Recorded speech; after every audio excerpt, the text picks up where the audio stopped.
कहानी की शुरुआत में हमें दुनिया की सबसे खतरनाक जेल अल्काट्राज को दिखाया जाता है। इस जेल से आज तक कोई भी जिंदा बचकर नहीं जा सका, क्योंकि जेल के चारों तरफ पानी फैला हुआ था और जेल की सुरक्षा भी इतनी ज्यादा थी कि यहाँ कोई परिंदा पर भी नहीं मार सकता था। अब जेल में एक कैदी फ्रैंक मॉरिस को लाया जाता है। यहाँ गार्ड मॉरिस की अच्छे से चेकिंग करता है। गार्ड मॉरिस की पूरी चेकिंग करके उसे एक ब्लॉक में भेज दिया जाता है और वहाँ उसे एक सेल में डाल देता है। मॉरिस को सेल में बंद करके एक गार्ड उससे कहता है कि अल्काट्राज में तुम्हारा स्वागत है, और उसी दौरान वहाँ पर बेल बजती है और सभी गार्ड्स वहाँ सभी सेल्स को एक एक करके चेक करने लगते हैं। तभी तमाम सेल्स के दरवाजे खुलते ही वहाँ सभी कैदी बाहर निकल आते हैं। सभी कैदी लाइन से अपना अपना खाना लेने के लिए आ जाते हैं। खाने के समय मॉरिस के सामने एक कैदी लिटमस होता है। इससे पहले कि मॉरिस खाना खाता, उसी दौरान एक कैदी जिसका नाम वुल्फ था, वह मॉरिस को घूर घूर कर देख रहा होता है, जिसे देखकर मॉरिस थोड़ा घबरा जाता है। तभी खाना खाते समय लिटमस मॉरिस से उसका थोड़ा सा खाना मांगता है। मॉरिस भी मना किए बगैर उसे अपना खाना दे देता है और लिटमस अपना खाना अपने पास रखे हुए एक चूहे को देता है। ये देखकर मॉरिस को थोड़ा अजीब लगता है, क्योंकि वह चूहा उसका पालतू था। अब रात को मॉरिस आराम कर रहा होता है कि तभी गार्ड आकर उससे कहता है कि वार्डन ने तुम्हें बुलाया है। इसीलिए मॉरिस सीधे वार्डन के पास जाता है। वार्डन उससे कहता है कि तुम्हारा इस जेल में स्वागत है। मुझे पता है कि तुम पहले भी बहुत सी जेलों से भाग चुके हो, लेकिन इस जेल से तुम कभी भी नहीं निकल पाओगे, क्योंकि जो भी इस जेल से भागता है वह सीधा समुद्र में जाकर मर जाता है। और अगर तुमने यहाँ से भागने की कोशिश भी की तो तुम्हारा रास्ता पानी रोक लेगा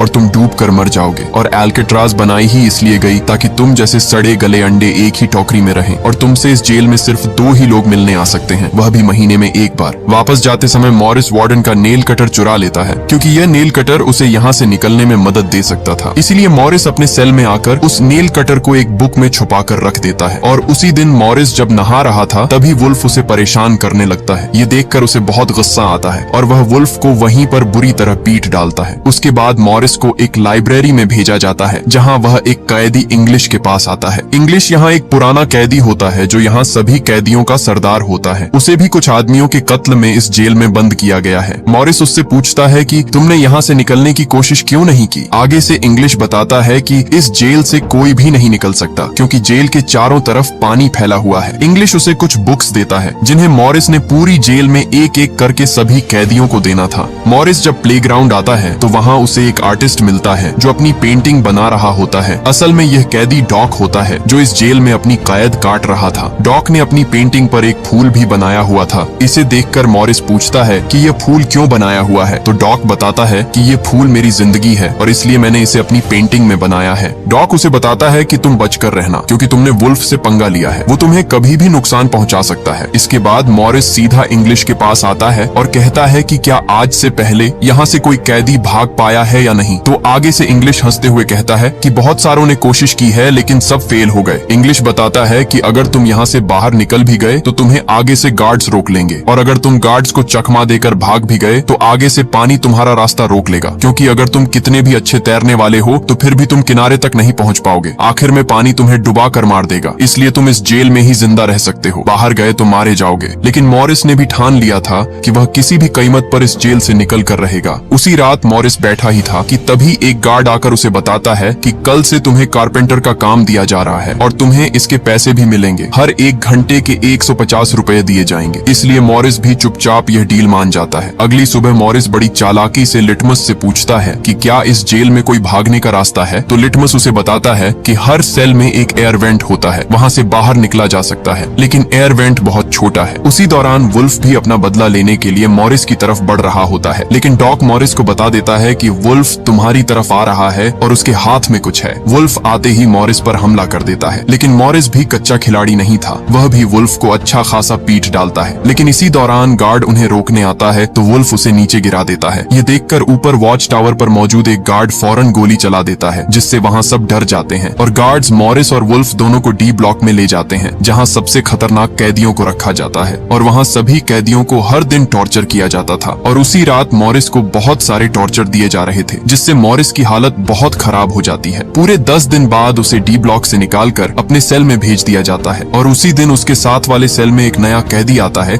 जिसका नाम चार्ली बट्स होता है। दोनों के बीच अच्छी दोस्ती हो जाती है। मॉरिस भी अपने नए दोस्त चार्ली को सबसे मिलवाता है और दूसरी तरफ वार्डन भी सभी कैदियों के सेल्स को एक एक करके चेक कर रहा होता है। तभी वार्डन डॉक के सेल में आता है, जहाँ उसकी बहुत सारी पेंटिंग्स पड़ी हुई थी। डॉक ने वार्डन की पिक्चर भी बनाकर रखी हुई थी, जिसे देखकर वार्डन के चेहरे पर मुस्कुराहट आती है। और अगले ही दिन अचानक वार्डन ने गार्ड से कहा कि डॉक के सेल से सभी पेंटिंग्स को हटा दो और अब से वह कभी भी जेल में पेंटिंग्स नहीं बनाएगा। इसलिए यह देखकर डॉक का दिल अंदर से टूट जाता है, क्योंकि डॉक अपनी पेंटिंग्स की वजह से इस जेल में अपना टाइम पास कर रहा था। अगले दिन मॉरिस डॉक को परेशान होते देखकर गार्ड से पूछता है कि डॉक इतना परेशान क्यों है, वह हमसे कोई बात भी नहीं कर रहा, आखिर वजह क्या है। तो गार्ड उसे बताता है कि तुम अपने काम से काम रखो। इसके बाद डॉक कारपेंटर का काम शुरू करने से पहले अपना फूल मॉरिस के कपड़ों में डाल देता है और काम करते समय एक गार्ड को बुलाता है और एक कुल्हाड़ी लाने के लिए कहता है, और कुल्हाड़ी लेकर उसी समय वह अपने हाथों की तीनों उंगलियां काट देता है, क्योंकि उसकी पेंटिंग्स उससे छीन ली गई हैं, इसलिए अब उसे अपने हाथों की कोई जरूरत नहीं है। ये देखकर मॉरिस फौरन उसे देखने के लिए आता है, लेकिन गार्ड्स ने उसे डॉक के पास नहीं जाने दिया और गार्ड्स डॉक को वहां से ले जाते हैं। तभी मॉरिस के कपड़ों से वही फूल निकलता है जो डॉक ने डाला था। यह देखकर मॉरिस को समझ आ जाती है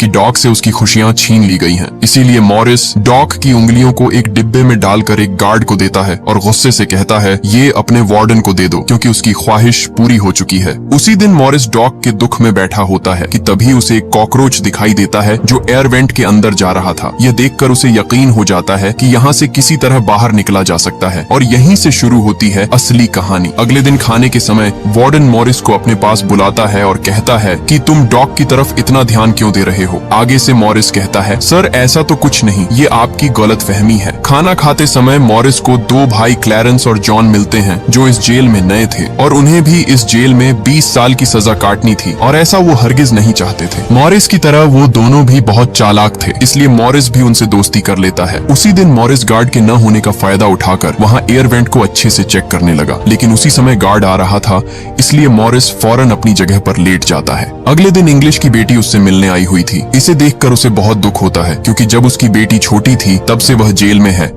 और अब उसकी बेटी बड़ी हो चुकी थी। दूसरी तरफ चार्ली भी अपनी बीवी से बात कर रहा था। यहाँ उसकी बीवी बताती है कि तुम्हारी माँ के पास टाइम बहुत कम है, क्योंकि डॉक्टर ने उन्हें जवाब दे दिया है कि उनके पास कुछ ही दिन है। इसीलिए चार्ली के दिल में जोश आ जाता है और वह जेल से भागने का फैसला करता है। रात को चार्ली मॉरिस से कहता है, जब भी भागने का प्लान बने तो मेरी जगह भी खाली रखना। अब खाने के समय मॉरिस सभी साथियों को बताता है कि हमारा सेल ब्लॉक बहुत पुराना हो चुका है, नमी की वजह से दीवारें बहुत कमजोर हो गई हैं, इसलिए आसानी से यहाँ से निकला जा सकता है। मेरे पास एक नेल कटर है, अगर हम थोड़ा थोड़ा करके इसे खोदकर ऊपर पहुंच जाएं, तो हमें पता चल जाएगा कि यहाँ से भागने का रास्ता कौन सा है। जॉन आगे से पूछता है, तुम होल को कैसे छिपाओगे? मॉरिस कहता है, मैगजीन के कुछ पेपर से उसे आसानी से छिपाया जा सकता है। मॉरिस कहता है कि हमें कुछ डमी हेड चाहिए होंगे ताकि रात में उन्हें बिस्तर पर रखकर यहाँ से निकल सकें, लेकिन डमी पुतलों के लिए बाल चाहिए होंगे। यहाँ जॉन मॉरिस से कहता है, मैं सैलून में काम करता हूँ, वहाँ से कुछ बाल चुरा कर ले आऊंगा। मॉरिस क्लैरेंस से कहता है, तुम कपड़ों की जगह से थोड़े थोड़े करके कुछ रेनकोट्स चुरा कर ले आना, जिससे हम एक बोट बनाकर इस समंदर को आसानी से पार कर सकते हैं। आगे से चार्ली कहता है, मेरा क्या काम होगा? मॉरिस कहता है,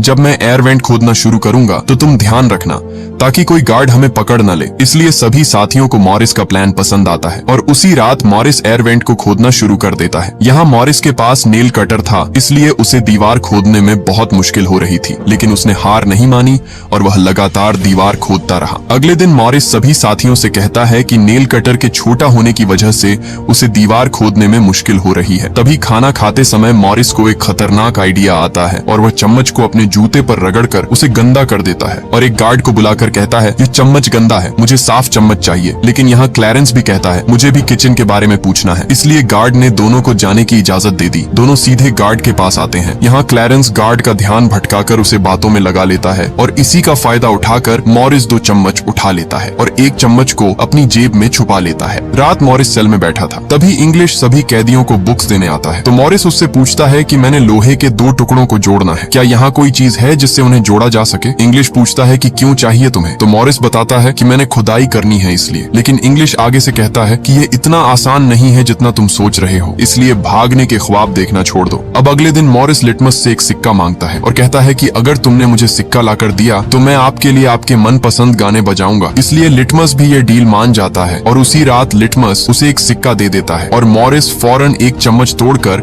नेल कटर के एक हैंडल से दोनों को आपस में जोड़ देता है और आग जलाकर दोनों को अच्छी तरह से वेल्ड कर देता है। यहाँ उसका छोटा सा बेलचा तैयार हो जाता है और वह उस एयर वेंट को खोदना शुरू कर देता है। दूसरी तरफ चार्ली भी गार्ड के आने का ध्यान रख रहा होता है, लेकिन उसी दौरान चार्ली की आंख लग जाती है और तभी वहाँ पर एक गार्ड उनके सेल की तरफ आ रहा था। चार्ली उसके आने की आवाज सुनकर फौरन उठ जाता है और तभी चार्ली एक ग्लास से मॉरिस को इशारा करता है। ये देखकर मॉरिस फौरन एयर वेंट को छुपाकर अपने बेड पर लेट जाता है। गार्ड उसे कहता है कि तुम्हारे सेल से जलने की स्मेल आ रही है, तो मॉरिस बताता है कि क्या पता ये आपका वहम हो। गार्ड भी ज्यादा ध्यान नहीं देता और चला जाता है। गार्ड के जाते ही मॉरिस दोबारा से एयर वेंट को खोदना शुरू कर देता है, लेकिन खोदते समय उसे आगे से लगे स्क्रू दिखाई देते हैं जिसे हाथों से निकालना नामुमकिन था। मॉरिस जब भी कारपेंटर शॉप में जाता वो अपनी जेब में एयर वेंट से निकाली हुई मिट्टी भी फेंक देता और उसी दिन उसे कारपेंटर शॉप से एक छोटा सा स्टील का टुकड़ा मिल जाता है। मॉरिस चार्ली से कहता है कि यही तो मैं ढूंढ रहा था, लेकिन चार्ली कहता है कि मेटल डिटेक्टर में तो पता चल जाएगा। जब मॉरिस अंदर जाता है तो वहाँ तुरंत मेटल डिटेक्टर का अलार्म बजने लगता है। आगे से मॉरिस गार्ड को वो स्टील का टुकड़ा दिखाता है और कहता है कि मैं इस पर अपने कपड़े लटकाऊंगा, लेकिन गार्ड को उस पर शक होता है और वो टुकड़ा उससे ले लेता है और उसे जाने देता है। लेकिन उस बेचारे गार्ड को क्या पता कि मॉरिस ने एक स्टील टुकड़े की जगह 2 स्टील के टुकड़े उठा लिए थे। एक टुकड़ा उसने अपने हाथ में रखा हुआ था, दूसरा अपने जूते के नीचे छुपा दिया था और उस स्टील के टुकड़े से तुरंत वो जाली को तोड़ देता है। दूसरी तरफ चार्ली भी अपने लिए पेंटिंग के लिए कुछ सामान मंगवाता है। यहाँ जॉन भी अपने सेल के एयर वेंट को खोद रहा होता है। इधर क्लैरेंस भी मैगजीन्स के पेपर से एक डमी सर बना रहा था। दूसरी तरफ मॉरिस भी पेंट मंगवाकर उस डमी सर पर पेंट करके एक डमी सर तैयार कर लेता है और उसी रात वो सर को अपने बेड पर रख देता है और एयर वेंट से बाहर निकलकर अपने बनाए हुए नकली एयर वेंट को लगाकर तुरंत पाइपलाइन को पार करके आगे बढ़ता है। दूसरी तरफ एक गार्ड आकर मॉरिस के सेल को देखता है तो वहाँ पर डमी सर पड़ा हुआ था, लेकिन गार्ड को शक नहीं होता और वो वहाँ से चला जाता है। इधर मॉरिस जैसे तैसे करके पाइप के सहारे ऊपर चढ़ जाता है। ऊपर आते ही उसे एक ग्रिल दिखाई दी जो कि पूरी तरह से बंद थी। मॉरिस कूद कर जाने की कोशिश करता है, लेकिन उसकी कोशिश नाकाम हो जाती है और इसी दौरान वही गार्ड आकर चार्ली से कहता है कि मॉरिस आज काफी जल्दी सो गया। आगे से चार्ली कहता है कि आज उसकी तबीयत ठीक नहीं है और तभी गार्ड की छड़ी नीचे गिर जाती है। छड़ी को उठाते हुए गार्ड देखता है कि मॉरिस के कुछ बाल अजीब से दिख रहे हैं। इधर चार्ली के पैरों तले जमीन निकल गई क्योंकि अब उनका मिशन फेल होने वाला था। गार्ड मॉरिस के सेल के अंदर अपना हाथ उसके सर पर रखता है तो मॉरिस कहता है, क्या हुआ सर, आप अचानक मेरे सेल पर। यहाँ मॉरिस चार्ली के बताने पर फौरन अपनी जगह पर आकर लेट गया था। अगली सुबह मॉरिस अपने साथियों को बताता है कि मैं कल रात छत पर गया था। मैंने वहाँ एयर वेंट देखा जो कि बहुत ऊपर था और मैं उस तक नहीं पहुँच सका, इसलिए मेरे साथ किसी को चलना होगा। तो मॉरिस कहता है कि आज रात मेरे साथ जॉन जाएगा। इसलिए मॉरिस और जॉन दोनों दोबारा उस जगह पर जाते हैं। यहाँ जॉन मॉरिस को ऊपर उठाता है, लेकिन उनकी बदकिस्मती कि वह एयर वेंट बहुत मजबूत था और उसे सिर्फ और सिर्फ कटर मशीन से ही काटा जा सकता था। अगले दिन म्यूजिक हॉल में सभी कैदी म्यूजिक बजा रहे थे। तभी वहाँ पर पड़े एक छोटे से पंखे पर मॉरिस की नजर पड़ती है। ये देखकर मॉरिस तुरंत लिटमस से कहता है कि वह पंखा मुझे चाहिए। तो आगे से लिटमस भी उसकी बात मान जाता है और मौके का फायदा उठाकर मॉरिस उस पंखे को अपने म्यूजिक बॉक्स में छुपा देता है। लेकिन बाहर जाते समय मॉरिस को गार्ड रोक लेते हैं और उसका म्यूजिक बॉक्स चेक करने के लिए कहते हैं। तो मॉरिस कहता है कि मेरा सब सामान चार्ली के बॉक्स में है, इसलिए वो इस चेकिंग से भी बच जाता है। दूसरी तरफ मॉरिस उस पंखे से एक ड्रिल मशीन तैयार कर लेता है और उस एयर वेंट पर पहुंचकर वो उस एयर वेंट के कुछ टुकड़ों को काटने लगता है। यहाँ ड्रिल मशीन की आवाज सुनकर गार्ड्स ऊपर देखने के लिए आता है, लेकिन इससे पहले कि वो वहाँ पहुंच पाता मॉरिस अपना काम कर देता है। अगले दिन मूवी हॉल में सब मूवी देख रहे होते हैं और मॉरिस सभी साथियों से पूछता है कि सब काम कहाँ तक पहुँचा। तो आगे से वो बताते हैं कि हमारी तैयारी पूरी है, बस भागने की देर है। और यहाँ ये चारों साथी सोमवार की रात को